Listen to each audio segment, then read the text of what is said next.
Welcome back to another video. Today I'll be reviewing easyJet on their A320 product from Manchester to Zurich. As someone who's flown a lot of low-cost carriers in the past, mostly Asian ones such as AirAsia and Scoot, I've always been interested to know what European low-cost carriers look like. So I decided to check out easyJet. And before flying, I didn't have much of an expectations, knowing that you get what you pay for, and this flight was considerably cheaper than what you expect, or what you get from other carriers such as Swiss Air or British Airways. You can already see there are advertisements on the seats, once again a typical aspect of any low-cost carrier.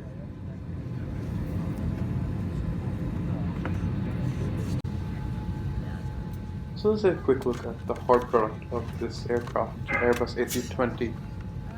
The tray table itself, quite small and quite basic as you'd expect from this airline. There was a safety information card, which was pretty stock standard again.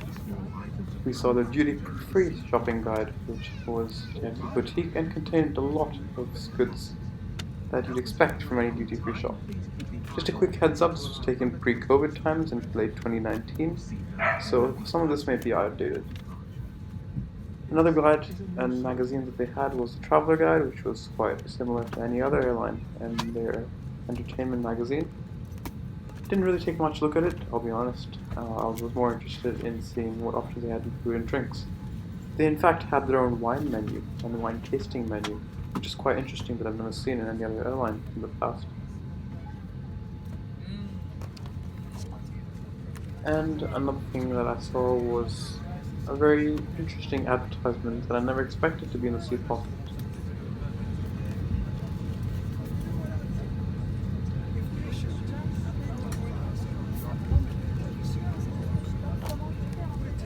So looking at the seat width and the legroom available on offer on this flight, I'm someone who's 6'2", so it's usually quite a tight fit in economy, but for me this wasn't too much of an issue. easyJet also offers a lot of width in terms of their seats, and you can see I was able to fit quite easily.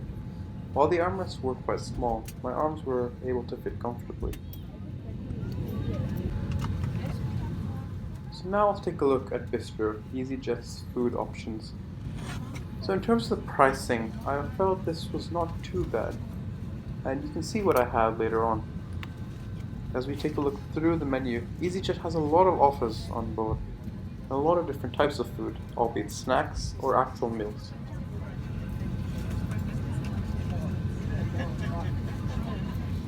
So objectively speaking, the prices itself weren't too expensive. Looking at local grocery stores or places around London or England, these prices would normally be similar to what you expect. However, for me, someone who's lived his majority of his life in Asia, these prices were relatively pricey, given that the exchange rate conversion would mean that it would be paying a lot more than what you'd pay in AirAsia, for example.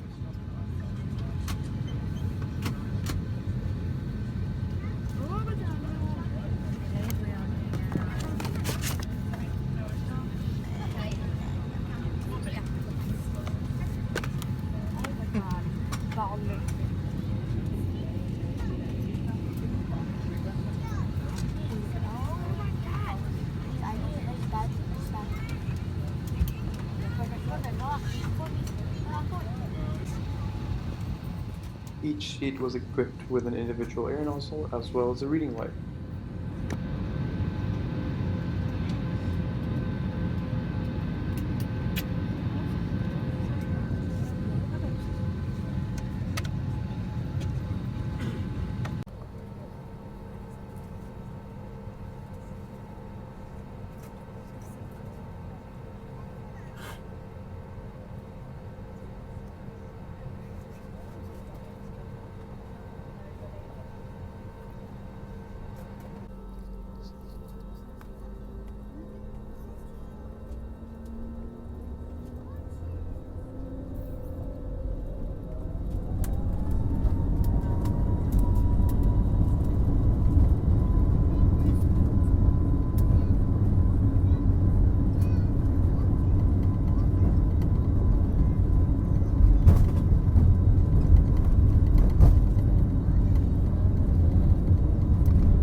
Please keep your seatbelt fastened while the seatbelt sign is on. We recommend that you keep your seatbelt fastened whenever you are seated. Toilets are located at each end of the cabin. Remember that smoking is not permitted at any time, and this includes e-cigarettes. Please take care when opening overhead lockers in case anything falls out. Shortly we will start our bistro service with a great selection of fresh food and hot beverages, together with drinks and snacks from the bar. Full details can be... So after takeoff, the crew came around and then offered us to purchase meals. So I purchased a bottle of water, some Pringles, and a brownie, which was pretty good, to Please be ensure honest. your baggage and all personal belongings, including laptops, are safely stowed.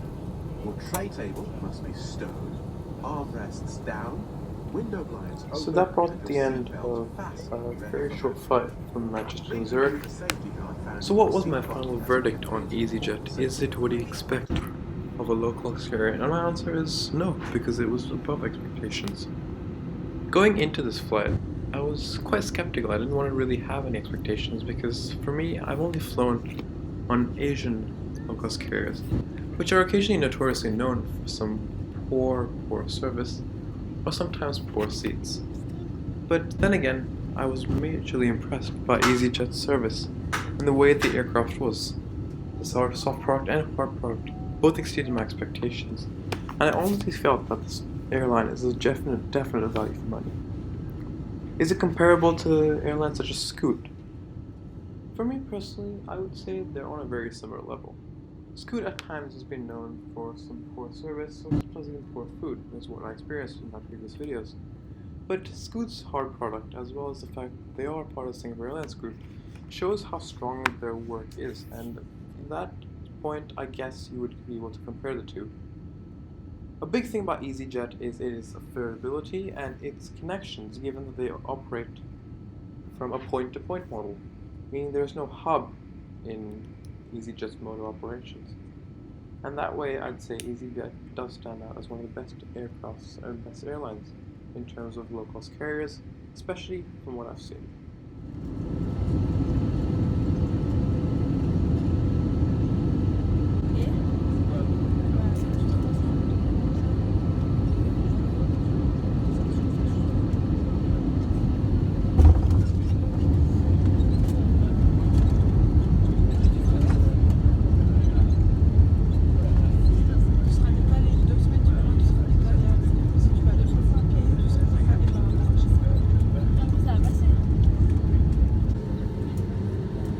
The crew will soon be leaving their seats to complete safety-related duties.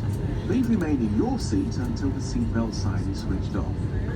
Please take all your personal belongings with you, checking in the seat pocket, underneath the seat, and in the overhead locker. Take care when opening the lockers in case anything falls out. If you have any items that can be recycled, please place them on the seat, the front and rear of the aircraft as you leave. Smoking is not permitted until you reach a designated spot. So I hope you enjoyed this video, and I hope that you were able to gain some knowledge into easyJet's product. Like I mentioned earlier, this is pre-COVID times, so things must have definitely changed. Then again, I hope to finally get back in the air and hope all of us can resume safe traveling. But until then, stay safe. Please make sure you like, subscribe, share, and comment. And let me know if there's anything you'd like to see specific-wise in terms of different ways that I want to approach my channel. Until then, happy flying.